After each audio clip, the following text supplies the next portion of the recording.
안녕하세요, 박영춘입니다. 오늘은 제가 공익용 산지에 대해서 계속 얘기하고 있죠. 공익용 산지 또는 임업용 산지. 공익용 산지를 말씀드리면서 어제는 제가 캠핑장, 야영장도 공익용 산지에서 가능하다. 가능할 수 있다가 아니라 가능하다라고 말씀드렸죠. 그리고 옛날에는 한번 농막도 가능하다 산지에 그런 얘기도 말씀드렸고, 근데 오늘은 제가 좀 시간이 걸릴 수 있어요, 여러분. 시간이 뭐 20분이든 30분이든 40분이든 걸릴 수 있는데, 공익용 산지와 임업용 산지에서 할 수 있는 행위들을 완벽하게 한번 분석을 해드릴게요. 우리가 이제 매매를 하면서 아니면 또 경매를 낙찰을 받으면서 뭔가 목적이 있어서 낙찰을 받을 거 아닙니까?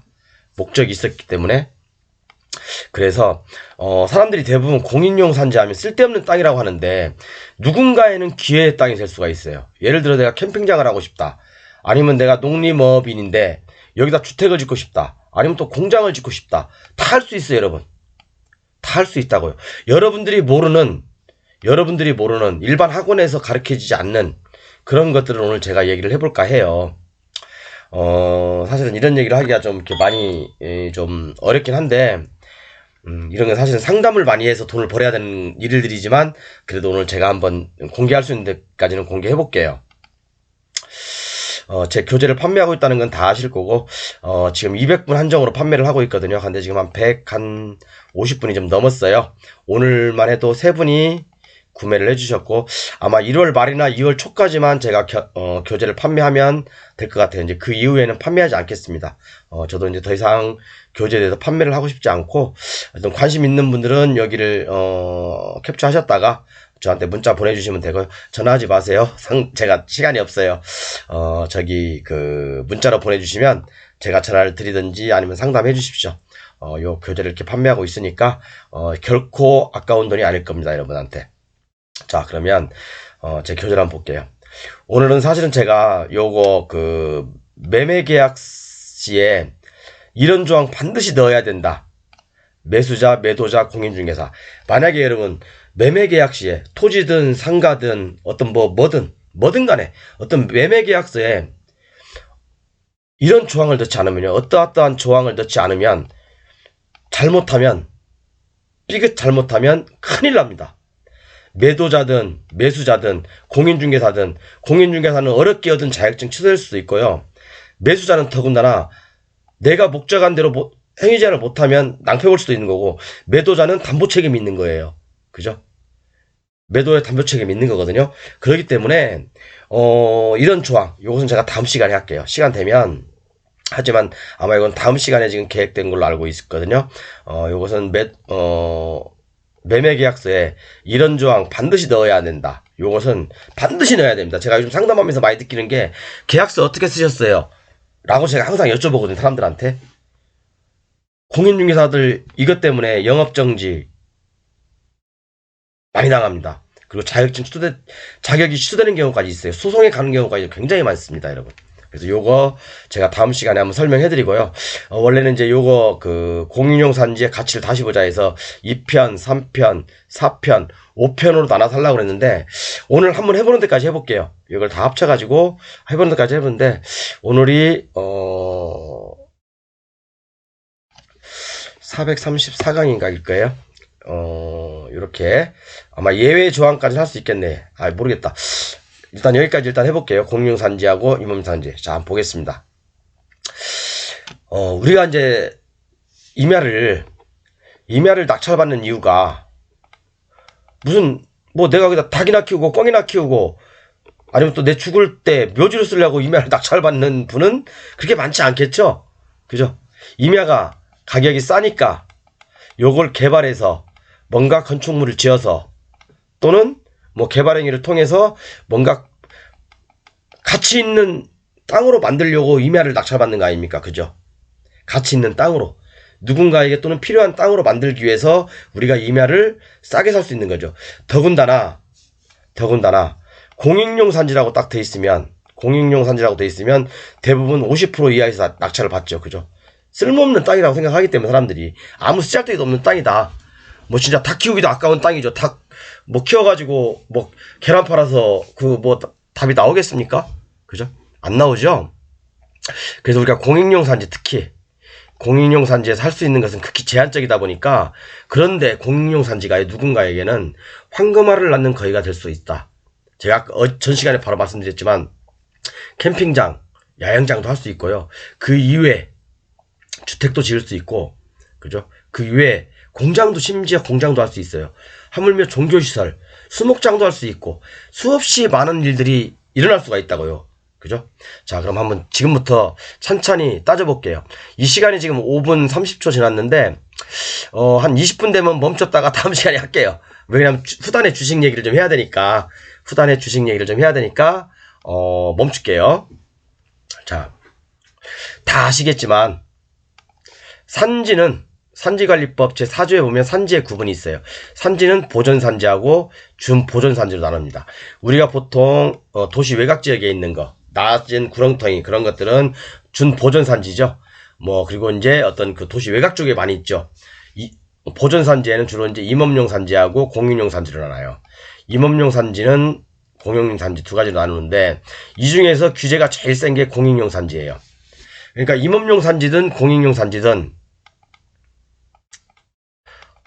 허용행위 열거 방식이거든요. 아, 너 이것만 해. 아, 이것만 할 수 있어라고 허용을 해놨어, 이렇게. 너는 예를 들어 주택만 지어. 너는 묘지만 해. 너는 쭉 이렇게. 허용행위 열거 방식이에요. 금지행위 열거 방식이 아니라 허용행위 열거 방식이라고요. 그렇기 때문에, 예를 들어서 보존산지 같은 경우는 뭐 16가지 이내로만 해. 공익용 산지는 8가지 이내로만 해라. 이것만 해라. 라고 딱 정해져 있어요. 그러면 지금부터 그런 것들에 대해서 한번 볼게요. 지금부터. 준보존산지는 임업용 산지 또는 공익용 산지라고 표기되지 않은 것들이 준보존산지예요. 이런 것들은 사실은 개발하기가 쉬워요. 그죠? 개발하기 쉽죠. 제가 이걸 얘기하고자 하는 게 아니라, 그죠? 이것은 개발의 허가를 받으면 돼요. 그렇지만 임업용 산지, 공익용 산지는 여기에서 허용하는 행위들이 있어요. 허용하는 건축물들이 있고, 허용하는 어떤 개발행위, 어떤 요건들이 있어요. 그걸 한번 보겠습니다. 물론 제가 위에서도 말씀드렸지만 산지관리법에 예외조항도 있어요. 예외조항. 이거 굉장히 중요한 겁니다, 여러분. 예외조항도 있는데 요건 시간이 되면 계속 하고 아니면 안 할 거예요. 자, 지금부터 보겠습니다. 산지의 구분 아시겠죠? 보존산지하고 준보존산지가 있는데, 산지는 보존산지하고 보존산지와 준보존산지가 있는데, 준보존산지는 옆집 강아지도 개발할 수 있는 게 준보존산지다. 그렇게 보시면 되고, 쉽게. 근데 보존산지 같은 경우는 임업용과 공익용으로 나누는데, 자, 이것은 허용행위 열거 방식이다. 할 수 있는 게 정해져 있어요. 딱딱딱 이렇게. 그죠? 그런데 공익용 산지 규제가 제일 세다 보니까 요게 더 많겠죠. 임업용 산지가 공익용 산지보다 할 수 있는 게 더 많겠죠. 그죠? 이쪽으로 아가리를 딱 벌리면 되겠죠. 그죠? 공익용 산지는 그렇게 제한적입니다. 자, 그럼 뭐부터 볼까요, 여러분? 공익용 산지부터 볼까요? 임업용 산지부터 볼까요? 자, 임업용 산지부터 보죠. 자, 그러니까 공익용 산지부터 볼까? 자, 공익용 산지부터 볼게요. 자, 다음 시간에 그러면 임업용 산지 하고요. 공익용 산지에서 할 수 있는 행위들을 제가 쭉 연결해봤어요. 자, 다음 각 호연에 해당하는 행위를 하기 위하여 산지 전용 또는 산지 일시 사용 허가를 하는 경우를 제외하고는 산지 전용 또는 산지 전용 일시 사용을 할 수 없다. 그죠? 여기에 정해진 대로만 해야 돼요. 여기 정해진 대로만 해야 되는데, 자, 볼게요. 우리가 공익용 산지를 우습게 보는데, 여러분, 공익용 산지도 할 수 있는 게 엄청나게 많아요. 엄청나게 많다고요. 누군가에게는 제가 그랬잖아요. 누군가에게는 기회 땅이 될 수 있다고. 그죠? 자, 볼게요. 첫 번째, 1항 1호죠. 제10조 1호부터 9호까지 제9호 2에 2 및 제9호 3에 따른 시설등의 설치. 요것은 제가 한번 봤어요. 시행령을 봤거든요. 보니까 요것은 대부분 국방, 도로, 철도, 문화재 등 이런 공익용으로 사용되는 거예요. 그렇기 때문에 이것은 신경 안 쓰셔도 된다. 요것은 신경 안 쓰셔도 된다. 자, 그럼 하나 넘어가겠습니다. 자, 두 번째. 이게 여기서부터 중요합니다, 이제. 두 번째. 1항 2호에 보면, 2항, 여기가 2항이거든요. 2항 2호에 보면, 제1항 2호, 3호, 6호, 7호의 시설의 설치. 이렇게 여러분 하면 뭔 말인지 모르겠죠. 법조문에 달랑 이렇게 나와 있어요. 산지관리법 클릭해 보세요. 산지관리법 제가 한번 볼까요? 저는 이게 법조문을 많이 보는 사람이기 때문에. 자, 산지관리법 한번 볼게요. 법제처에서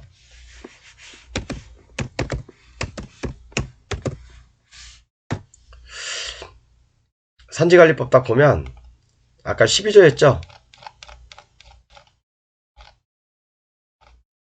산지관리법. 자, 12조. 아까 제가 공인용 산지 얘기했죠? 굉장히 법조문 어렵게 되어 있습니다, 여러분. 공인용 산지. 그래서 아까 요건 했고 1번 했고. 그죠? 2항 2에 보면 1항 2호, 제3호, 6호, 제7호 시설의 설치 이렇게만 돼 있잖아요. 그럼 여러분들 이게 뭔 말인지 몰라요.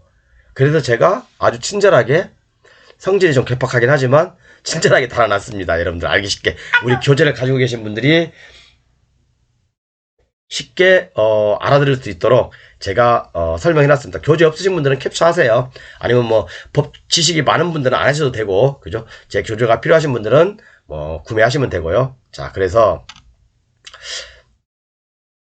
자, 제1항 2호는 뭐냐면 제가 설명해놨습니다. 제1항 2호는 바로 이거예요. 제1항 2호라고 딱 써놨죠. 제가 임도 산림경영관리사, 그죠? 그래서 제가 해설은 또 임업인 또는 임업인이 설치하는 다음 항목에 해당. 그러니까 요것은 임업인만 해당되는 거예요. 임업인에 관한 조항이거든요. 그렇기 때문에 임업인은 1만 제곱미터 미만의 임산물 생산시설, 집화시설, 부지면적 3,000제곱미터 미만의 임산물 가공, 건조, 보관시설. 그러니까 임산물에 관한 건물을 질 수가 있다는 얘기죠. 그죠? 그러니까 굉장히 임업인한테는 어마어마하게 한 혜택이죠. 공인용 산지에서도 임업 생산을 위한 공장도 질 수 있고, 임업 생산을 위한 어떤 뭐 집화시설, 아니면 임업 생산을 위한 어떤 뭐 건물도 질 수가 있어. 어마어마하게 좋은 거거든요. 그죠? 그렇기 때문에 제가 항상 강조했던 게 옛날에 뭐죠? 강의하면서 임업인, 농업인 그런 자격을 만들자. 그건 어렵지 않다.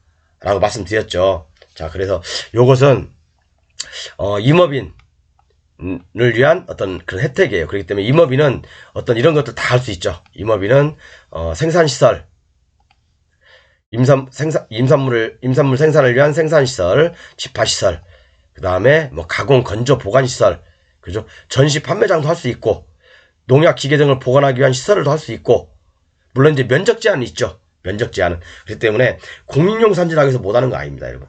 조건만 맞으면 임업인 또는 농업인, 농림어업인 합쳐서 그런 조건만 맞으면 다 할 수 있다. 자, 그 다음에 여기 이제 3호라고 돼 있죠. 3호. 제가 3호에다 또 친절하게 적어놨습니다. 1항 3호.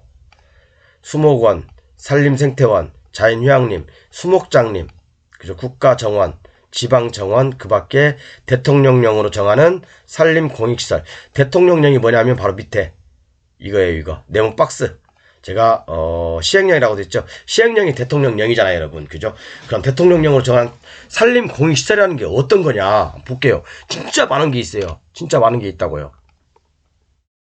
숲속 야영장, 산림 레포츠 시설, 그 다음에 뭐 전망대, 뭐 정자 같은 것도 만들 수 있고요. 그 다음에 자연 관찰원, 산림 전시관, 목공예실도 할 수 있어요. 그죠? 숲속 수연장, 그죠? 뭐 산악 박물관, 산림 교육센터, 산림 교육시설, 건물을 질 수 있다는 얘기잖아요. 그죠? 그 다음에 목재 이용의 홍보, 전시, 교육 등을 위한 목조 건축시설. 많은 것들 할 수 있죠, 여러분. 야영장부터 해서, 그죠? 이것은 농림어업인의 조건이 필요 없는 겁니다. 그죠? 요것은 농림인이 아니도 되고, 임업인이 아니도 되고, 농민이 아니도 됩니다. 그렇기 때문에 이것은 누구나 다 할 수 있는 거고, 토지 소유자면, 임야 소유자면, 야영장부터, 그죠? 수련원장까지, 그죠? 목공예실, 건물을 지을 수가 있어요. 그죠? 산림교육시설까지 다 할 수 있다는 얘기예요. 물론 여기에는 뭐 도로 조건도 맞아야 되고 개발행 허가도 받아야 되고 그죠 여러 가지 이제 개별법에 따른 건축법에 따른 건축법도 받아 전 강의를 보십시오. 그죠? 전 강의에 보면 개별법에 맞아야죠. 국토계획법의 용도지역 용도지구에 맞아야 되고 두 번째는 뭐 건축법도 맞아야 되고 세 번째는 도로 조건도 맞아야 되고 뭐 이런 것들이 있겠죠. 그죠? 이런 것들이 있습니다. 이런 것들 만족한다는 조건 하에 자 이해 가셨죠? 자, 그 다음에 1호 3항 여기는 필요 없고 그러면 1호 6항이 필요 없고 이거 아까 뭐 저기 그냥 그게 그거예요. 이것도 1항 7호 이것도 그게 그거예요. 자 그러면 세 번째 뭘 할 수 있냐 세 번째하고 네 번째는 제가 정리를 해놨어요. 이 세 번째하고 네 번째는 제1항 12호 시설 중 대통령령으로 정하는 시설 뭐 아래 박스가 있다고 했는데 제가 해설해 아래 박스 그 다음에 이것도 역시 대통령령으로 정하는 아래 박스 보시면 돼요. 그러니까 여기서 뭘 할 수 있냐면 공유산지에서는 농립어업인의 주택 신축 중축 개축 담 어쩌고 종교시설의 증축 개축 그죠 병원 사회복지시설 청소년 수련시설 사찰 이런 거 다 할 수 있다고 여러분 그죠 병원 우리가 공익용 산지 또는 병원은 공익용 시설이죠. 유치원도 공익용 시설이죠. 카센터도 공익용 시설이죠. 그렇기 때문에 공익용 시설은 어디든 다 들어갈 수 있습니다. 하물며 그린벨트까지 다 들어갈 수 있죠. 공익용 시설은 그죠. 그렇기 때문에 공익용 산지에도 사찰 이런 건 당연하고요. 병원, 사회복지시설, 청소년 수련시설 이런 게 설치가 가능하죠. 특히 우리가 이제 관심을 가져야 될 만한 게 병원 이런 것들, 그죠? 사회복지시설 이런 거. 사회복지시설이라고 하면 요양병원도 아마 포함될 겁니다. 요양병원도 병원이니까, 그죠? 그렇기 때문에 땅을 싸게 사서 우리가 이렇게 개발하면 되는 거예요. 공익용 산지 아이씨 아무 필요도 없어. 야 그거 사서 뭐 하냐? 저도 옛날에는 중개업 뭐 할 때 이런 법조문을 몰랐을 때는 그렇게 얘기했어요. 그렇게 이렇게 전문가가 되기 이전에는 아유 공인산지 안 돼요. 사지 마세요. 뭐 할 게 있어요? 그러다 보니까 중개업을 한 6, 7년 하다 보니까요. 오히려 그분들한테 제가 배우는 거예요. 토지 소유자들한테 제가 배워요. 그 땅의 소유자들은 자기 땅에 대해서 너무나 잘 알고 있잖아요. 다들요. 그분들이 공인중개사나 저 같은 전문가보다 더 전문가입니다. 훨씬 더 전문가세요. 그분들이. 자 그래서 한번 볼게요. 당연히 여기 위에 있는 것들 다 할 수 있고 대통령령을 정하는 건 제가 밑에다가 3번 4번 적어놨습니다. 자 그래서 산지관리법 시행령에 보면 어쩌고저쩌고 써있고 그죠? 농립어업인의 주택 종교시설을 증축하는 경우에는 뭐 연면적 뭐 이거 써있고 또 여기 나와있죠. 개축 주축 뭐 이런 거 이거 나와있고 그 다음에 뭐 사찰 봉안시설 병원 사회복지시설 어쩌고저쩌고 나와있는데 아래 규모로 하면 되는 거예요. 이런 것들은 그죠? 근데 농립어업인은요 자기 소유의 산지에서 직접 농립어업인을 경영하면서 신축하는 주택 및 그 부대 면적이 660제곱미터 이하 되고요. 어쩌고저쩌고 신축 설치하는 경우는 사찰, 봉안시설, 병원 어쩌고저쩌고 부대시설은 15,000제곱미터 미만이면 돼요. 그러니까 병원은 15,000, 3,000평인가? 5,000평이네 5,000평. 그죠? 병원을 신축하는데 또는 사찰, 또 봉안시설 이런 걸 할 때는 그죠? 5,000평까지 가능하다는 얘기요. 물론 이런 그 병원이나 이런 것은 다른 법률에 개별 법률에 따르고 그다음에 어떤 봉안시설 이런 것은 장사에 관한 법률을 따라야 되겠죠. 그죠? 이해 가시죠? 그리고 이제 도로 조건 당연히 맞아야 되고 당연히 건축물 지어야 되니까 개발행 허가를 받아야 되고 그리고 건축법도 적합해야 되고 그런 거 따르겠죠. 그렇지만 일단은 공익용 산지에서 이런 게 할 수 있다. 할 수 있지만 나머지 개별법이 맞으면 다 할 수 있다. 개별법 검토는 뭐 어려운 게 아니죠. 그죠? 자 그럼 다음 볼게요. 할 게 너무 많죠 여러분들. 할 게 너무 많죠. 그 다음에 5 제1호부터 4호까지 시설을 제외한 시설로서 그러니까 아까 여기 위에까지 여기까지 위에죠. 1부터 5, 4까지를 제외한 시설로부터 대통령령으로 정하는 어쩌고저쩌고 이것은 쓰잘데기 없는 조항이에요. 제가 써놨어요. 쓰잘데기 없는 조항이고 그냥 국가에서 하는 일이에요. 국가에서 하는 일들. 그래서 오늘 명시해놨고 6 어쩌고저쩌고 했는데 대통령령으로 정하는 기간 동안 임시로 설치하는 어쩌고저쩌고 그러니까 진입로 현장사무소 지질 어쩌고 이런 것들은 대통령령으로 정하는 기간 동안 1년만 유지를 해야 돼요. 보통 대통령이 정하는 기간이 1년이에요. 1년. 이해 가셨죠? 그러니까 1년 미만인 경우에는 설치할 수 있다. 그런 것들이니까 우리하고는 별로 관계없죠. 이런 것들은요. 별로 관계없고. 자, 그럼 여기서부터가 조금 중요한 내용이 있을 수 있어요. 제가 얼마 전 강의에 그런 얘기했죠. 화성시의 예를 들으면서 화성시는 예를 들어서 어떤 이렇게 임야가 있어요. 근데 도로가 있어. 그러면 여기에 주택이 있잖아요. 지목이 되잖아요. 도로가 있다 하더라도 여기서부터 여기까지 길이가 50m였나? 그죠? 50m의 제한을 두고 있다. 만약에 여기서부터 여기까지 가면 500m다. 500m 맨 끝에다가 건축물을 딱 뭐 주택을 지어놓고, 그죠? 여기를 다 잘라서 팔면 난개발이 될 수가 있으니까 개발해도 순차적으로 개발해라. 그래서 화성시 같은 경우는 50m의 거리를 두고 있다. 50m의 거리를 두고 있다라고 제가 말씀드렸죠. 그래서 제가 화성시 그 공무원한테 그랬어요. 이 근거가 어딨냐? 산지법에 있다. 그러니까 우리가 보통 화성시 같은 경우 다 임야잖아요. 임야이기 때문에 임야를 개발하는 데 있어서, 그죠? 이런 조항이 있어요. 근데 좀 거기 모순 있는 게 뭐냐면, 화성시 같은 경우는 보통 보존산지도 아니고, 보존산지가 아닌, 그러니까 말 그대로, 보존산지가 뭐지? 임업용 산지하고 공익용 산지였죠. 임업용 산지, 공익용 산지가 아닌 준보존산지에 이런 조항을 들이대면 안 됩니다. 준보존산지에는 개발행 허가를 들이대야지 이 조항을 갖다 들이대면 안 된다는 얘기예요. 그죠? 그래서 여러분들 화성시에서 땅을 사신 분들, 임야를 사신 분들은 내 땅이 보존산지인지 준보존산지인지 그거 명확히 판단하시고 보셔야 됩니다. 그래서 뭐 어쩌고 3m 이하이고 뭐 길이가 50m 이하의 진입로 그 길이죠. 깊이 여기서부터 여기까지 깊이 50m 이하다. 지만이 개발행 허가를 해준다. 이제 그런 내용이거든요.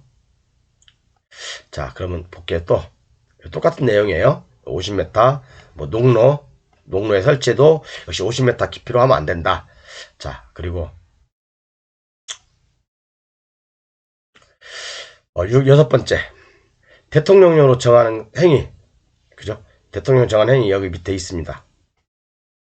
뭐 별로 의미가 없어요. 그러니까 이것은 12조 13부터 1호까지 어쩌고저쩌고 나와 있는데, 이것은 12조 임업용 산지에서 행위 제한 다 할 수 있다는 얘기예요. 임업용 산지에서 할 수 있는 것은 다 할 수 있다. 공인용 산지에서도. 임업용 산지는 다음 시간에 말씀드릴 거예요. 거기에는 어마어마하게 많은 행위들을 할 수가 있습니다. 그리고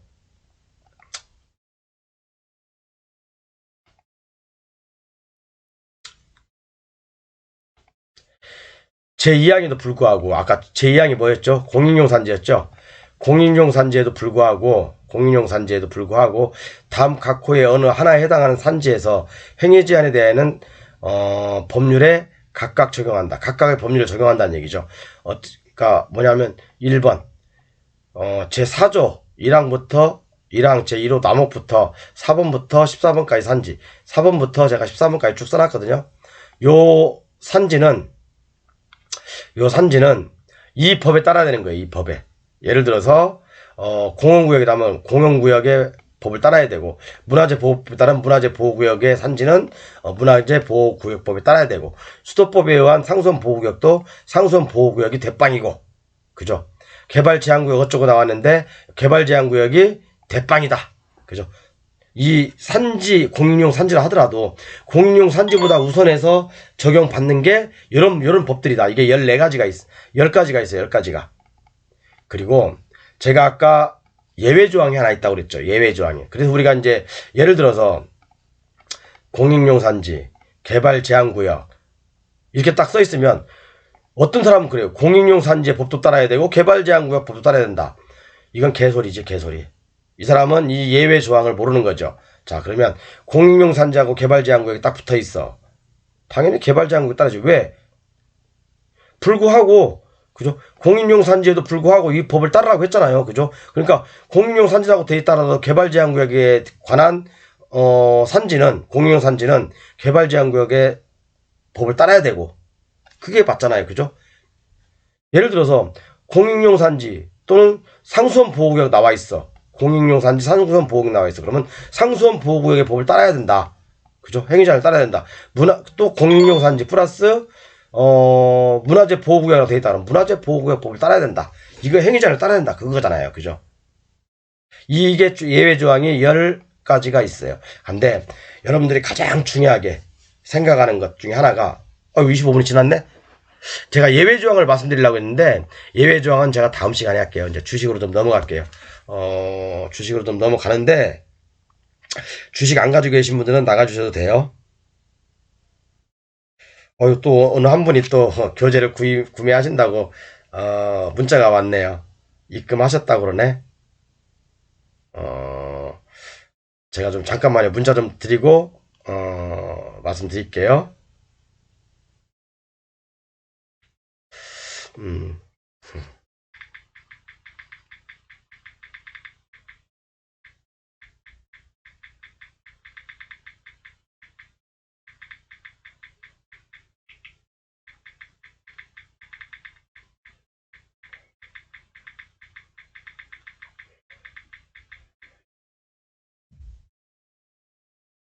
방금 문자 줬습니다. 방금 제가 이거 보시면 아이고 이렇게 보여야 되나? 이렇게 어떻게 되나 이거? 이게 아니라 오늘도 이렇게 해서 한 네 분이 구매하셨네요. 이제 네 분이 구매하셨는데 어쨌든 좀 주식 얘기를 잠깐 하고 주식 얘기를 잠깐 하겠습니다. 제가 저번 시간에 보내드린 게 제가 이제 저번 주에 검색했던 건데 오늘 종합지수 한번 볼게요. 종합지수부터. 종합지수는 이제 좀 탄력이 둔화되고 있죠. 조금씩 탄력이 좀 둔화되고 있다는 것은 뭐겠어요, 여러분? 이제 어느 정도 단기 고점에 왔다.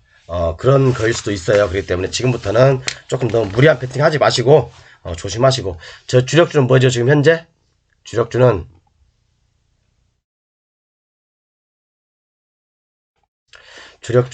모트렉스. 제가 말씀드렸죠, 모트렉스.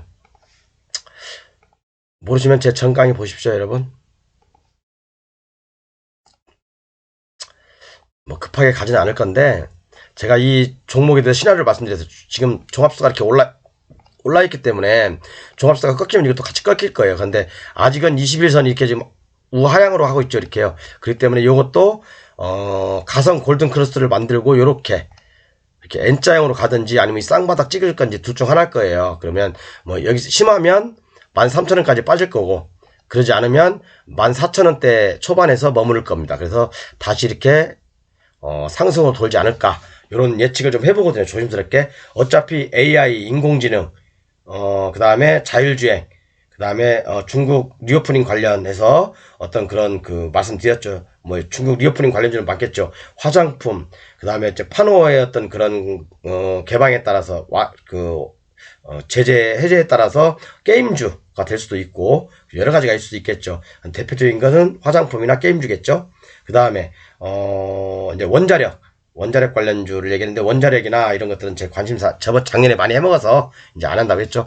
그래서 이제 모트렉스는 제 개인적인 생각은 그렇습니다. 여기서 바로 이제 치고 올라가지 못해요. 왜? 21선이 꺾여서 내려오기 때문에. 근데 여기서 21선을 돌리는 작업을 해야 됩니다. 21선을 돌리는 작업을 해야 되는데 여기서 한 번만 더 빠지고 다시 오르면 21선이 이렇게 완만하게 눕겠죠. 그죠? 완만하게 오르겠죠. 그렇기 때문에 요 작업을 하든지 여기서 조금 더 하다가 21선이 같이 이런 식으로 가든지 아마 몇 가지 경우의 수, 세 가지 경우의 수가 있었어요. 첫 번째 여기 N자형 상승으로 가기 위해서 여기서 눌림목을 준다든가 아니면 이 쌍바닥까지 장이 안 좋아서 이 쌍바닥까지 올 가능성도 있다. 이것도 배제하지 마십시오. 그래서 14,000원 이하까지 오면 여러분 차근차근히 사모으십시오. 차근차근히. 현대무백스를 말씀하시는 분이 계신데 현대무백스는 저는 팔았다고 말씀드렸어요. 현대무백스 2.5%인가 수익 나고 팔았어요. 그리고 셀바스 AI도 제가 오늘 팔았습니다. 그 종목 팔았으니까 저기 하시고요. 그 다음에 아남전자 제가 삼성 M&A 관련주에서 아남전자 말씀드렸죠. 오늘 올랐나? 모르겠네. 아남전자 오늘 많이 올랐었네. 뭐 오늘 10% 가까이 올랐었네. 뭐 아남전자 뭐 이것도 계속 긍정적인 마인드입니다. 여기서 긍정적인 마인드고 아남자 이때 말씀드렸지만 여기서 눌림목 잘 받을 때 여기 사시면 재차 상승은 가능할 거다. 그렇게 보고 있습니다. 아남전자도 뭐 거의 바닥권에 있는 종목이고 그 다음에 데이터 솔루션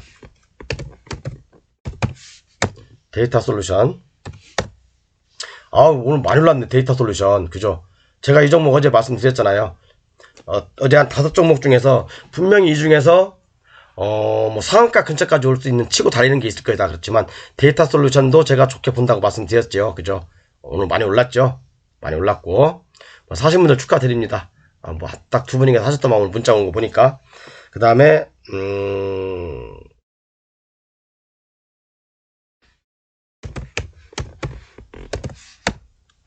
RS 오토메이션. RS 오토메이션은 제가 요거 21선 근처에 사자고 말씀드렸죠. 아니면 14,000원 위에서 사서 그냥 물리셔도 돼요, 여러분. 사서 물리시고 마음 편하게 가지고 가십시오.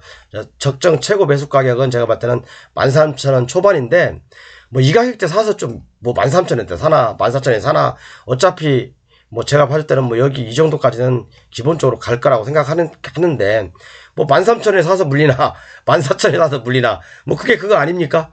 그냥 마음 편히 차라리 주식은요 그냥 쳐 물려서 약간 조금 쳐 물려서 있는 게 나아요. 그죠? 그냥 너무 싸게 사려고 해도 못 잡을 수가 있어요. 너무 싸게 사도. 그러니까 제가 봤을 때는 21선 이렇게 돌게 되면 한 다음 주 정도 되거든요. 그러면 13,000원 초반에서 비중을 좀 실어도 괜찮을 것 같습니다. 이것은. 그죠? 이렇게 보고 있고 그 다음에 뭘 맞습니다. 넥스트 칩. 넥스트 칩. 뭐 이거 제목은 별로 안 쳤지만 그래도 오늘 플러스였어요. 근데 오늘 마이너스로 돌변했네. 요런 것들 빠지면 빠지는 날마다 좀 사모으면 괜찮을 것 같아요. 넥스트 칩. 그 다음 비트나인. 비트나인. 오늘 좀 이것도 많이 올랐었어요. 한 10% 가까이 올랐다가 좀 쳐맞았네. 윗골이 길게 달았네. 그렇지만 내일도 뭐 쳐맞았으니까 내일은 분명히 아랫골이 달 거예요. 내일은 오늘 이렇게 쳐맞았으니까 내일은 이렇게 아랫골이 뭐 8,000원대 중반까지 올 수 있겠네요. 그러면 이때가 또 절호의 매수 찬스 아니겠습니까? 뭐 이런 것들 주도주니까 주도주가 아니라 어떻게 보면 테마주 중에서도 뭐 선도주니까 가져가도 되죠. 이노롤스 말씀드렸죠. 이노롤스 오늘 이것도 한 10% 올랐다가 쳐맞았네. 다 윗골이 달았네요. 그죠?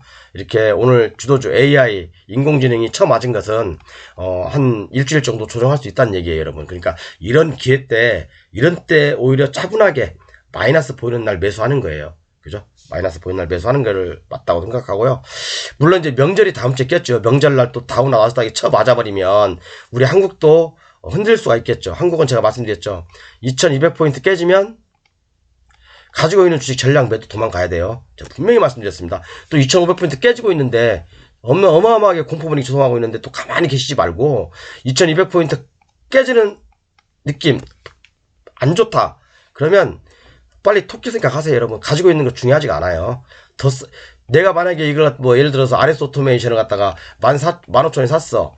그러면 종합수도가 2,200 갔는데 14,000원이야. 근데 종합수도가 2,200 깨고 2,000까지 가면 요건 만원까지 올 수가 있다. 더 싸게 살 수가 있어요, 여러분. 그러니까 굳이 종합수도가 2,200포인트 깨지는데 가지고 있을 필요가 없다. 주식은 그렇게 말씀드립니다. 아니 될지 안 될지도 모르겠어. 근데 저는 항상 좀 위험에 좀 대비하고 싶은데 그 다음에 오픈 엣지.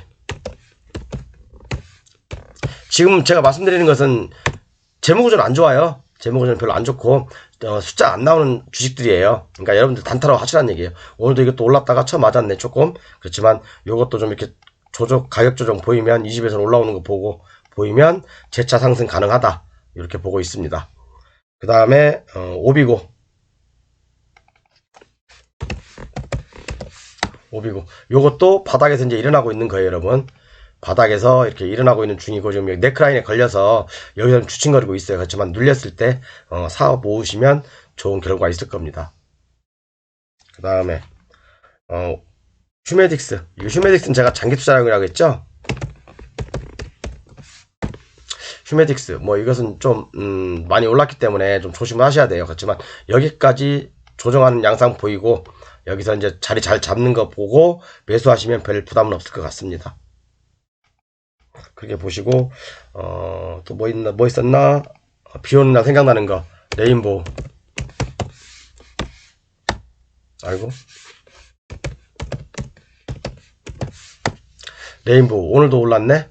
요것은 조심하십시오. 요것은 제가 주도적인 주도주인데 지금 이제 처맞을 때가 됐어요. 요거 제가 봤을 때는 한 6만원 근처 6만원 한번 터치하고 처맞지 않을까 그 생각도 하는데 거의 59,000원까지 갔었네요. 그죠?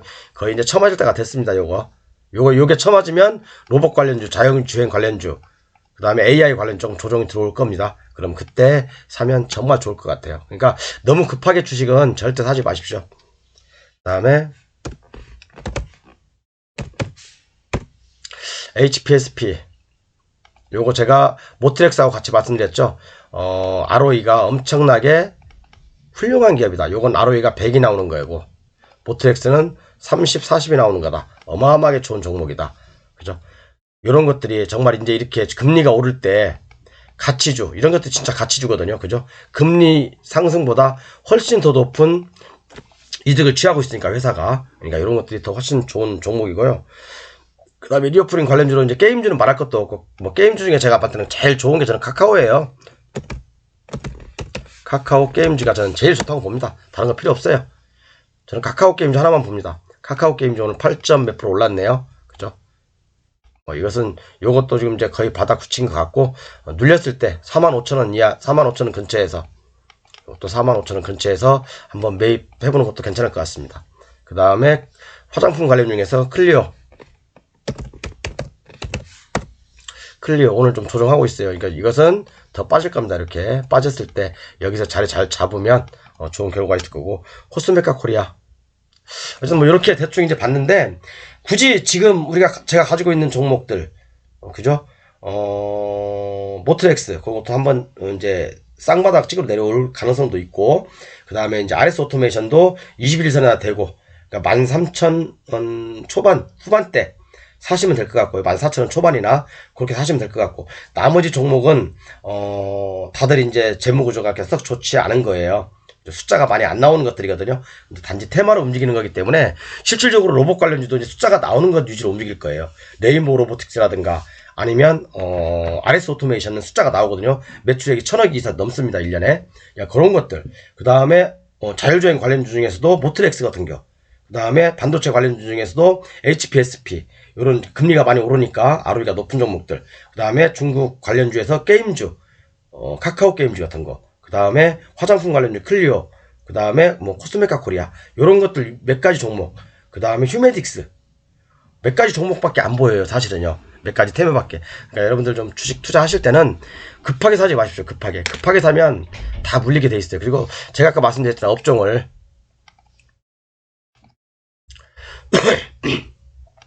업종이 이제 바닥에서 2200포인트에서 2400포인트까지 제가 일단 단기 고점이라고 말씀드렸잖아요. 그럼 그렇기 때문에 추천거리고 있는 거잖아요. 물론 내일 한번 슈팅 나올 수 있어요. 슈팅 나오면 여기 딱 한번 걸리게 돼 있어. 또 2500포인트에서 제가 보는 관점은 잘 가면 이번 장이 잘 가면 2600, 2500까지 간다 라고 하는데 못 갈 수도 있어요. 여러분, 여기까지 만약에 가격 2600까지 가면 이게 진짜 2500이 지지선이 되는 거예요. 그럼 여기서 진짜 완전 박스권이 여기서부터 여기까지는 이렇게 정말 이제 주식은 바닥을 잡았다 그렇게 보는 거지만, 여기서 슈팅이 더 이상 안 나온다, 주춤거린다 그러면 2200포인트 붕괴도 염두에 두자, 그런 말씀을 드리고 싶습니다. 감사합니다.